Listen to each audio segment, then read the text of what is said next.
नमस्कार, जय हिंद दोस्तों। स्वागत है आपका आपके अपने YouTube चैनल पर। तो ये मेहनत करने का समय है और आप लोग सभी मेहनत कर रहे हैं। मुख्य सेविका भर्ती 2022 का एग्ज़ाम बहुत ही नज़दीक है। एक टॉपिक है कार्बोहाइड्रेट। इसमें आप लोगों को काफ़ी समस्याएं आती हैं और एक विटामिन का मैंने 100 MCQ का एक वीडियो बड़ा करवाया था जिसमें आपके विटामिन टॉपिक के सारे MCQ कंप्लीट हुए थे। तो आज मैं कार्बोहाइड्रेट के कुछ महत्वपूर्ण MCQ लेकर आया हूं जो विगत परीक्षाओं में पूछे गए हैं, जैसे TGT परीक्षा, PGT परीक्षा, GIC लेक्चरर परीक्षा। तो अगर कठिन प्रश्न आएंगे कार्बोहाइड्रेट से जुड़े हुए तो इन प्रश्नों में से कोई एक आ सकता है या इस तरह के कुछ प्रश्न बन सकते हैं। तो पूरा डिटेल में आपको ये वीडियो मिलेगा। बहुत ही कम समय में आपको बहुत ही ज़्यादा जानकारी दूंगा। अगर आपको कार्बोहाइड्रेट में कोई डाउट है, कोई प्रश्न है, आपको लगता है यहाँ से बहुत ही अच्छे प्रश्न बन सकते हैं। वैसे ये जो टॉपिक है भोजन और पोषण, इसके अंदर जो कार्बोहाइड्रेट है, प्रोटीन है, विटामिन है, वसा है, ये सभी चीज़ें बहुत ही महत्वपूर्ण हैं आपकी परीक्षा के लिए। ये बड़े चैप्टर हैं और यहाँ से ज़्यादा प्रश्न बनेंगे। तो इन चैप्टर्स को काफ़ी अच्छे तरीके से पढ़िए और समझिए। कृपया वीडियो को लाइक कर लीजिएगा। चैनल पर नया है तो चैनल को सब्सक्राइब कर लीजिएगा। आपकी तैयारी लगातार चलती रहे, उसी की कोशिश में मैं एक और टॉपिक लेकर आया हूं, कार्बोहाइड्रेट। तो चलिए शुरू करेंगे आज का ये वीडियो, क्योंकि प्रश्न यहीं से आएगा। आप पढ़ेंगे आप मेरे साथ तो आपको यकीन आएगा।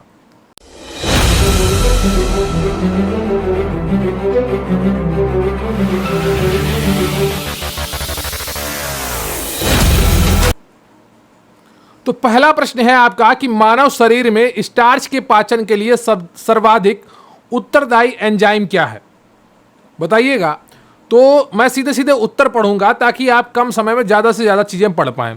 सही उत्तर है आपका एमाइलेज। क्या है सही उत्तर? सही उत्तर है आपका एमाइलेज। मानव शरीर में स्टार्च के एंजाइम एमाइलेज है। स्टार्च के पाचन के लिए जो जिम्मेदार एंजाइम है वो एमाइलेज है। अग्नाशय में एमाइलेज होता है जो अमाइलेटिसिन भी कहते हैं, जिसे एमाइलेटिसिन भी कहते हैं। एमाइलेज स्टार्च को पूर्णतः डाइसैकेराइड माल्टोज में बदल देता है। तो एमाइलेज क्या करता है? स्टार्च को पूर्णतः डाइसैकेराइड या माल्टोज में बदल देता है। अगला प्रश्न है आपका कि निम्नलिखित में से कौन से युग्म सुमेलित हैं? माल्टेज का क्या लैक्टोज होता है, एमाइलेज का क्या प्रोटीन होता है, लाइपेज का क्या कार्बोहाइड्रेट होता है, किशमिश का क्या कैसीन होता है। तो इसका सही उत्तर है डी, इनमें से कोई भी सुमेलित नहीं है। अगला प्रश्न है आपका कि सैपोनिन रासायनिक यौगिकों का एक वर्ग है जो विभिन्न रिक्त स्थानों में बहुतायत में विशेषता पाया जाता है। सूक्ष्मजीव में, कवक में, पादप प्रजातियों में या उक्त में से कोई नहीं। यह DSSB PGT में पूछा गया प्रश्न है। सैपोनिन रासायनिक यौगिकों का एक वर्ग है जो विभिन्न रिक्त स्थानों में बहुतायत में पाया जाता है। सही उत्तर है आपका पादप प्रजातियों में। तो सैपोनिन रासायनिक यौगिकों का एक वर्ग है जो विभिन्न पादप प्रजातियों में बहुतायत में विशेषता पाया जाता है। सैपोनिन्स जैव समाज के यौगिकों का एक वर्ग है जो पौधे के साम्राज्य में विशेष रूप से पाए जाते हैं। ठीक है। अगला प्रश्न है आप ग्लाइकोप्रोटीन रिक्त स्थान कार्बोहाइड्रेट के एक चर संगठन सहित जैव रासायनिक दृष्टि से महत्वपूर्ण यौगिकों का समूह है। 1 से 70%, 1 से 80% या 1 से 90% या 1 से 100%। तो इसका सही उत्तर है आपका 1 से 80। तो ग्लाइकोप्रोटीन 1 से 80 कार्बोहाइड्रेट के चर संगठन सहित जैव रासायनिक दृष्टि से महत्वपूर्ण यौगिकों का समूह है। अगला प्रश्न है आपका कि माइकोपॉलीसैकेराइड रिक्त स्थान के साथ संयोजन में प्रोटियोग्लाइकन्स के रूप में पाए जाते हैं। कार्बोहाइड्रेट, प्रोटीन, वसा या जल। सही उत्तर है आपका कार्बोहाइड्रेट। तो माइकोपॉलीसैकेराइड्स कार्बोहाइड्रेट के साथ संयोजन में प्रोटियोग्लाइकन्स के रूप में पाए जाते हैं। अगला प्रश्न है कार्बोहाइड्रेट के अत्यधिक सेवन का परिणाम क्या होता है? रिकेट्स होती है, या मोटापा होता है, या एनीमिया होता है, या कुष्ठ रोग होता है। तो कार्बोहाइड्रेट्स का अधिक कोई सेवन करता है तो उसे मोटापा होता है। TGT झारखंड 2017 में पूछा गया प्रश्न है। कार्बोहाइड्रेट्स के अत्यधिक सेवन का परिणाम मोटापा होता है। दैनिक आहार में कार्बोज की मात्रा अधिक लेने से मोटापा हो जाता है। हमारे शरीर में कार्बोज ग्लूकोज में परिवर्तित हो जाता है और आवश्यकता से अधिक ग्लूकोज ग्लाइकोजन में परिवर्तित होकर यकृत में संग्रहित हो जाता है। यकृत में ग्लाइकोजन संग्रहित करने की क्षमता सीमित होती है, इसलिए और अधिक कार्बोज के सेवन से यह वसा में परिवर्तित हो शरीर के वजन को बढ़ाता है। भोजन में अधिक शर्करा, गुड़, मिठाई, चॉकलेट आदि खाने से दांत सड़ने लगते हैं। इसके साथ ही कार्बोज की अधिकता से अग्नाशय को अधिक काम करना पड़ता है। क्लियर आपको? जो पैनक्रियाज होता है हमारे शरीर में, हमारी बॉडी में, वो अगर कार्बोहाइड्रेट ज़्यादा लेंगे तो उसे ज़्यादा मेहनत करनी पड़ेगी, ज़्यादा काम करना पड़ेगा। अगला प्रश्न आएगा, लैक्टेस एंजाइम जटिल मिल्क शुगर लैक्टोज को किस में तोड़ देता है? सही उत्तर है आपका प्लस ग्लूकोज प्लस ग्लैक्टोज में। तो लैक्टोज एंजाइम जटिल मिल्क शुगर लैक्टोज को ग्लूकोज प्लस ग्लैक्टोज में तोड़ देता है। लैक्टोज इसे दूध शर्करा के नाम से भी जाना जाता है। दूध में लैक्टोज शर्करा की मात्रा सबसे अधिक होती है। माँ के दूध में लैक्टोज की मात्रा गाय, भैंस और बकरी के दूध से अपेक्षा अधिक होती है। माँ के दूध में 6 से 7% होती है, जबकि गाय के दूध में 4.5 से 5% तक होती है। लैक्टोज शर्करा वनस्पति जगत में नहीं पाया जाता है। स्तन ग्रंथियों में लैक्टोज का निर्माण होता है। रक्त में उपस्थित ग्लूकोज के संश्लेषण के कारण होता है। लैक्टोज नामक एंजाइम की उपस्थिति में लैक्टोज का हाइड्रोलिसिस हो जाता है तथा एक अणु ग्लूकोज एवं एक अणु ग्लैक्टोज का निर्माण होता है। क्लियर आपको? अगला प्रश्न है आपका कि निम्न पर विचार कीजिए तथा नीचे दिए गए कूट की सहायता से सही उत्तर का चयन कीजिए। देखिए थोड़ा कठिन लग सकते हैं आपको प्रश्न, लेकिन आप अच्छी तैयारी करना चाहते हैं तो इन प्रश्नों को देखना बहुत ही ज़्यादा जरूरी है। अगर आपका पेपर कठिन बना, कुछ लेवल हाई बना, तो इस तरीके से प्रश्न पूछे जा सकते हैं। कार्बोहाइड्रेट चयापचय पर इंसुलिन का प्रमुख प्रभाव विभिन्न ऊतकों द्वारा ग्लूकोज के प्रयोग का घटना है। इंसुलिन का सर्वाधिक महत्वपूर्ण प्रभाव ग्लाइकोजन निर्माण की दर को घटाना है। तो इसका सही उत्तर है आपका ए, केवल एक। कार्बोहाइड्रेट चयापचय पर इंसुलिन का प्रमुख प्रभाव विभिन्न ऊतकों द्वारा ग्लूकोज के प्रयोग को घटाना है। अगला प्रश्न है, टाइलिन की क्रिया के द्वारा कार्बोहाइड्रेट की पाचन क्रिया की प्रक्रिया का सही क्रम दीजिए। तो सही क्रम क्या है उसको सीधे पढ़ लेते हैं।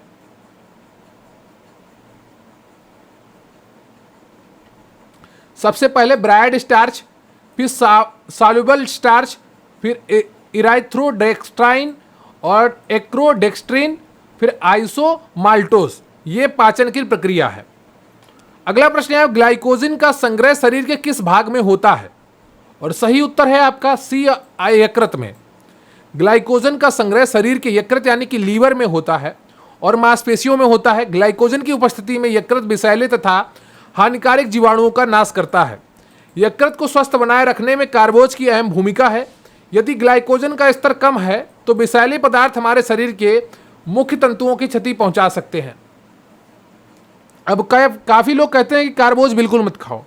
अगर कार्बोज को बिल्कुल नहीं लेंगे तो फिर क्या होगा? ये होगा कि हमारे लीवर की जो जहरीले पदार्थों को, विषैले पदार्थों को नष्ट करने की क्षमता है वो खत्म हो जाएगी। अगला प्रश्न है, कार्बोज का कार्य क्या है? तो कार्बोज की जब भी बात करें तो आप समझिए कार्बोहाइड्रेट। तो कार्बोज का कार्य है प्रोटीन को अन्य कार्यों के लिए मुक्त करना। हमारे शरीर में कार्बोज के कार्य इस प्रकार हैं। शारीरिक ऊर्जा प्रदान करना। हमारे शरीर में कार्बोज का मुख्य कार्य ऊर्जा प्रदान करना है। 1 ग्राम कार्बोज से 4 किलो कैलोरी, कहीं कहीं पर आपको 4.2 किलो कैलोरी ऊर्जा का भी लिखा हुआ मिल सकता है, प्रदान करता है। मस्तिष्क तथा नाड़ी संस्थान को अपनी ऊर्जा की आवश्यकता पूर्ण करने के लिए हर क्षण ग्लूकोज की आवश्यकता होती है।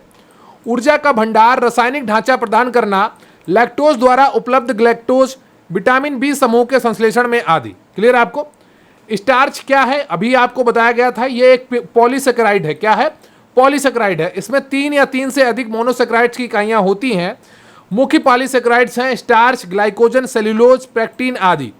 स्टार्च मुख्यतः वनस्पति जगत में पाया जाता है, जैसे चावल, जौ, रागी, बाजरा, जड़ वाली सब्जियां और सूखे बीज आदि। एक आलू में भी काफी मात्रा में स्टार्च पाया जाता है। अगला प्रश्न है आपका, प्रायः इसे फलों को शर्करा कहा जाता है। फ्रक्टोज, ग्लूकोज, ग्लैक्टोज या सुक्रोज? तो इसका सही उत्तर है 13वें का ए, फ्रक्टोज। फलों में शर्करा को क्या कहा जाता है? फ्रक्टोज कहा जाता है। फ्रक्टोज को फलों की शर्करा या ल्यूलोज भी कहते हैं। यह सबसे अधिक मीठी शर्करा होती है। ग्लूकोज की अपेक्षा फ्रक्टोज की मिठास 2 गुना ज्यादा होती है। शहद में इसकी मात्रा बहुत अधिक होती है। शहद में इसकी मात्रा संपूर्ण ठोस पदार्थ की मात्रा के लगभग आधी होती है। गन्ने के रस, मीठे फल, चुकंदर आदि में ग्लूकोज के साथ साथ फ्रक्टोज भी विद्यमान रहता है। क्लियर आपको? तो 13वें का ए ऑप्शन आपका बिल्कुल सही है। अगला प्रश्न है आपका, एक व्यक्ति के सामान्य आहार में उपस्थित कार्बोहाइड्रेट संपूर्ण ऊर्जा को लगभग रिक्त स्थान ऊर्जा प्रदान करता है, और सही उत्तर है आपका डी 60%। एक व्यक्ति के सामान्य आहार में उपस्थित कार्बोहाइड्रेट संपूर्ण ऊर्जा की लगभग 60% ऊर्जा प्रदान करता है। कार्बोज हमारे भोजन का मुख्य भाग है। ये कार्बन, हाइड्रोजन तथा ऑक्सीजन के संगठन में बनती है और इसमें हाइड्रोजन तथा ऑक्सीजन जल के अनुपात में होते हैं। अगला प्रश्न है, कार्बोज चयापचय की प्रक्रिया में आने वाले चरणों को सही क्रम में लिखिए। तो कार्बोज चयापचय की प्रक्रिया में आने वाले जो चरण हैं उनका सही क्रम क्या है? ये यूजीसी नेट का पेपर था, अगर आप इसको पढ़ते हैं तो ठीक है, नहीं पढ़ेंगे तो भी ये प्रश्न उतना महत्वपूर्ण नहीं है। नेट में काफ़ी हाई लेवल के क्वेश्चन आते हैं। मैं आपको एक बार सही क्रम बताया दे रहा हूँ। Glycogen, glucose 1 PO4, glucose 6 PO4, fructose 1,6 bisphosphate, triose phosphate, phosphoenolpyruvate पायरुवेट और पायरुवेट। क्लियर आपको? अगला प्रश्न है आपका कि एक नवजात द्वारा आसानी से पाचित होने वाला मुख्य कार्बोहाइड्रेट है। तो यह प्रश्न आपसे पूछा जा सकता है परीक्षा में। इस तरीके के प्रश्न आपसे आ सकते हैं। पीजीटी 2019 में पूछा गया प्रश्न है, एक नवजात द्वारा आसानी से पाचित होने वाला मुख्य कार्बोहाइड्रेट है। तो सही उत्तर है आपका बी, लैक्टोज, जो मां के दूध में पाया जाता है। क्लियर आपको? तो एक नवजात द्वारा आसानी से पाचित होने वाला मुख्य कार्बोहाइड्रेट लैक्टोज है। यह भोज्य पदार्थ दूध में पाया जाता है। दूध में कुछ पदार्थ जो तो पूर्णतः घुलित अवस्था में रहते हैं तथा कुछ कोलेमैडल एवं कुछ पायस अवस्था में विद्यमान होते हैं। दूध में न्यूनाधिक मात्रा में जल, वसा, प्रोटीन, कार्बोहाइड्रेट, खनिज तत्व तथा विटामिन विद्यमान होते हैं। न्यूनाधिक मतलब न्यून से अधिक तक।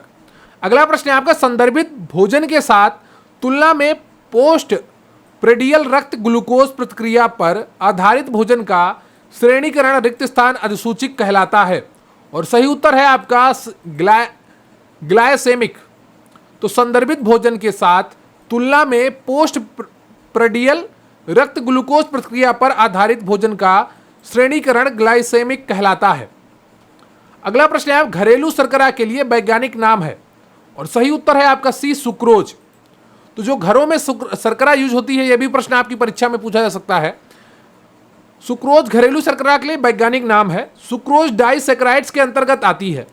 सुक्रोज जल में घुलनशील है। यह रवे के रूप में मिलता है। इसे औद्योगिक विधि से वृहत स्तर पर बनाया जाता है। इसे औद्योगिक पाचन क्रिया के उपरांत सुक्रोज ग्लूकोज फ्रक्टोज में बदल जाता है। सुक्रोज को गन्ने की शक्कर अथवा चुकंदर की शर्करा भी कहते हैं। अगला प्रश्न है आपका कि पौधों का प्रमुख भंडारण पॉलीसेक्राइड है। सही उत्तर है आपका ए, स्टार्च। तो पौधों का प्रमुख भंडारण पॉलीसेक्राइड स्टार्च है। क्लियर आपको? अगला प्रश्न है, स्टार्च का साधारण रूप में टूटता है। तो स्टार्च साधारण रूप में छोटी आंत में टूटता है। बी ऑप्शन आपका बिल्कुल सही है। टीजीटी में पूछा गया प्रश्न है। अगला प्रश्न है आपकी, मानव शरीर में स्टार्च की पाचन क्षमता के लिए सर्वाधिक जिम्मेदार एंजाइम कौन सा है, और सही उत्तर है आपका ए, एमाइलेसिस। क्लियर है आपको? अगला प्रश्न है आपका, स्टार्च है तो स्टार्च क्या है? पॉलीसेकेराइड है। कई बार आपको यह बताया जा चुका है अभी। और जो मुख्य पॉलीसेकेराइड है वो स्टार्च है, ग्लाइकोजन, सेल्यूलोज, पैक्टिन आदि है। स्टार्च मुख्यतः वनस्पति जगत में पाया जाता है, जैसे चावल, जौ, रागी, बाजरा, जड़ वाली सब्जियां और सूखे बीज। स्टार्च क्या है? अभी मैंने आपको बताया पॉलीसेकेराइड है। तो कितनी बार स्टार्च पूछा गया है, तो इसको भी आप अच्छे से देख के जाइएगा, इंपॉर्टेंट प्रश्न है एक। अगला प्रश्न है, भोजन में ऊर्जा का सबसे सांद्र स्रोत क्या है? तो सही उत्तर है आपका सी, कार्बोहाइड्रेट। भारत में ही नहीं वरन संपूर्ण विश्व में ऊर्जा प्राप्त करने का मुख्य स्रोत कार्बोज है। कार्बोज हमारे भोजन का मुख्य भाग है। एक साधारण व्यक्ति के भोजन में 55 से 65% तक ऊर्जा कार्बोज से ही मिलती है। उच्च आर्थिक वर्ग के लोग अपनी आवश्यक ऊर्जा का 40% कार्बोज से प्राप्त करते हैं, जबकि निम्न आय वर्गीय जिनका मुख्य काम कठिन श्रम करना है, मेहनत व मजदूरी करना है, अपनी आवश्यक ऊर्जा का 85 से 90% कार्बोज युक्त भोज्य पदार्थों से प्राप्त करते हैं। अगला प्रश्न है आपके, लार ग्रंथियों के एंजाइम पाचन करते हैं। सही उत्तर है आपका कार्बोहाइड्रेट का।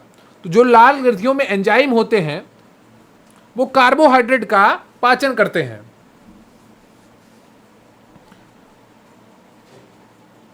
लार ग्रंथियों के एंजाइम कार्बोहाइड्रेट का पाचन करते हैं। लार का मुख्य कार्य मुंह की झिल्ली और जीभ को गीला रखना है ताकि हमें बोलने में असुविधा ना हो। लार में उपस्थित एमाइलेज नाम का एंजाइम भोजन में उपस्थित कार्बोहाइड्रेट को चीनी में बदल देता है। हमारे मुंह में लार तीन लार ग्रंथियों द्वारा स्रावित किए जाते हैं। पहला जो कि सबसे बड़ा होता है पैरोटिड ग्रंथि, दूसरा सब मेंडुलर ग्रंथि, तीसरा सबलिंगुअल ग्रंथि। अगला प्रश्न है, शरीर में ऊर्जा का प्रमुख स्रोत क्या है? आप सभी को पता है कार्बोहाइड्रेट ऊर्जा का शरीर का बहुत प्रमुख स्रोत है।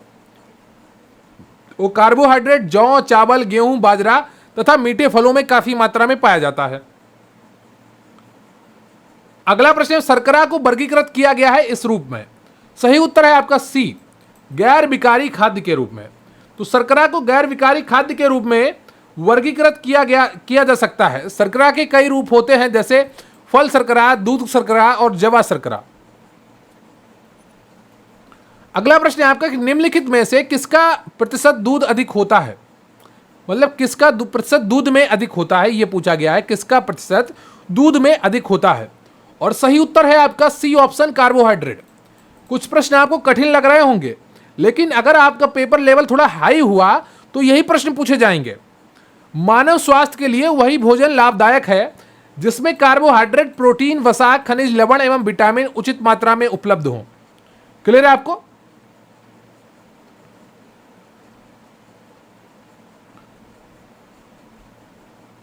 अगला प्रश्न है, ब्रान किसका एक अच्छा स्रोत है? और सही उत्तर है आपका ए, कार्बोहाइड्रेट और प्रोटीन का। अब ब्रान क्या होता है? ब्रान सामान्य रूप से गेहूं के छिलके तथा कुछ अन्य खाद्य पदार्थों के छिलकों में पाया जाता है। इन छिलकों में कार्बोहाइड्रेट की मात्रा अधिक होती है तथा प्रोटीन की न्यूनतम मात्रा मिलती है। मशीनों द्वारा निकाले गए छिलके में प्रोटीन की मात्रा बहुत कम होती है। सामान्यतः पूर्ण गेहूं में प्रोटीन की मात्रा अधिक होती है। अगला प्रश्न है आपका कि मनुष्य में कार्बोहाइड्रेट्स का पाचन कहां से प्रारंभ होता है? और सही उत्तर है आपका ए, मुख गुहा से। जब हमारी लार ग्रंथियां कार्बोहाइड्रेट से संपर्क करती हैं तो वहीं से ही कार्बोहाइड्रेट्स का पाचन प्रारंभ हो जाता है। मनुष्य में कार्बोहाइड्रेट्स का पाचन मुख गुहा से प्रारंभ हो जाता है। हम जैसे ही कार्बोहाइड्रेट युक्त कोई खाद्य सामग्री ग्रहण करते हैं उसे मुंह द्वारा चबाने का कार्य प्रारंभ करते हैं। वैसे ही मुख में स्थित लार ग्रंथियों में से लार का स्राव होने लगता है। लार में विद्यमान टाइलिन नामक कीड़ों भोजन में विद्यमान कार्बोहाइड्रेट से रासायनिक क्रिया प्रारंभ कर देता है। इस रासायनिक क्रिया के परिणाम स्वरूप कार्बोहाइड्रेट में विद्यमान स्टार्च साधारण शर्करा में परिवर्तित हो जाता है। मुंह के बाद कार्बोहाइड्रेट का पाचन कार्य पक्वाशय या ग्रहणी में होता है। अगला प्रश्न है आपका, स्टार्च को शर्करा में बदलने वाले किण्व एंजाइम का नाम क्या है? और सही उत्तर है आपका सी, टाइलिन। स्टार्च को शर्करा में बदलने वाले किण्व एंजाइम को टाइलिन कहते हैं। मुख्य रूप से भोजन के पाचन में लार का योगदान महत्वपूर्ण है। लार में विद्यमान खमीर यानी कि टाइलिन भोजन में पाए जाने वाले श्वेत सार के पाचन में भी योगदान देता है। क्लियर आपको? अगला प्रश्न है आपके, सभी प्रकार की शर्करा का सरलतम रूप क्या है? और सही उत्तर है आपका सी, ग्लूकोज। बहुत ही महत्वपूर्ण है ये लाइन प्रश्न। सभी प्रकार की शर्करा का सरलतम रूप ग्लूकोज है। ये कार्बोहाइड्रेट का अत्यंत ही महत्वपूर्ण भाग है। कितना? अत्यंत ही। इसे डेक्स्ट्रोज भी कहते हैं। यह रक्त द्वारा अवशोषित होकर शरीर को शीघ्र ही ऊर्जा प्रदान करता है। सामान्यतः मानव के 100 मिलीलीटर रक्त में ग्लूकोज की मात्रा 80 से 100 मिलीग्राम होती है। अगला प्रश्न आपका कि एमाइलेज को रिक्त स्थान भी कहते हैं। और सही उत्तर है आपका बी, टाइलिन। एमाइलेज को टाइलिन भी कहते हैं। लार में मुख्यतः दो प्रकार से एंजाइम पाए जाते हैं, टाइलिन एमाइलेज एवं माल्टोज। टाइलिन भोजन में उपस्थित मंड शर्करा को माल्टोज शर्करा में बदल देता है। अगला प्रश्न है कार्बोहाइड्रेट को प्रत्येक ग्राम देता है। सही उत्तर है आपका 4 कैलोरीज। कहीं कहीं पर आपको 4.2 किलो कैलोरीज भी देखने को मिल सकता है। यहां पर किलो भी होना चाहिए था, केवल कैलोरीज लिखा है। ठीक है, तो कार्बोहाइड्रेट का प्रत्येक ग्राम 4 किलो कैलोरीज ऊर्जा देता है। कार्बोहाइड्रेट शरीर को ऊर्जा प्रदान करने वाला मुख्य पोषक तत्व है। अगला प्रश्न है, खमीरीकरण बढ़ाती है, और सही उत्तर है आपका ए, पाचनशीलता। खमीरीकरण से पाचनशीलता में वृद्धि होती है। खमीरीकरण में अणुजीवों तथा अथवा एंजाइम्स की उपस्थिति में वायु रहित परिस्थिति में जटिल कार्बनिक पदार्थों का धीरे धीरे उपघटन होकर सरल में बदल जाता है। अगला प्रश्न है, ग्लूकोज से ग्लाइकोजन बनने की प्रक्रिया कहलाती है। सही उत्तर है आपका ग्लाइकोजेनेसिस। क्या कहलाती है? ग्लाइकोजेनेसिस।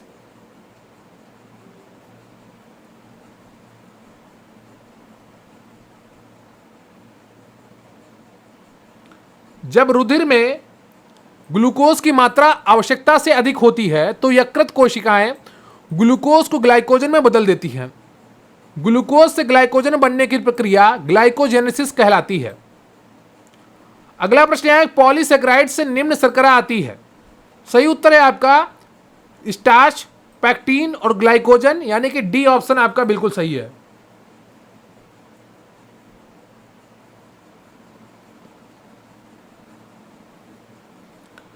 तो पॉलीसेकेराइड एक प्रकार के जटिल कार्बोहाइड्रेट हैं जिनका निर्माण कई छोटे एकल शर्करा के अणुओं से मिलकर होता है। ये विशाल आकार के अणु हैं। अन्य कार्बोहाइड्रेट की तरह ये जल में घुलनशील या मीठे नहीं होते हैं। इनके तीन प्रमुख प्रकार स्टार्च, ग्लाइकोजन एवं सेल्यूलोज ग्लूकोज से बने होते हैं। पेक्टीन भी एक प्रकार का पॉलीसेकेराइड है जो खट्टे फलों, अमरूद, सेब आदि में प्रचुर मात्रा में पाया जाता है। तो ये रहे आपके 43 कुछ महत्वपूर्ण एमसीक्यू जो कार्बोहाइड्रेट्स के टॉपिक पर आधारित थे। विगत टीजीटी की परीक्षाओं में, जीआईसी की परीक्षाओं में और पीजीटी की परीक्षाओं में जो प्रश्न पूछे गए थे वो आपके सामने रखे गए हैं कि हो सकता है यहां से भी आपका प्रश्न पूछे जाएं। ये होम साइंस के टॉपिक के ही प्रश्न है, तो इसलिए आप घबराइएगा नहीं।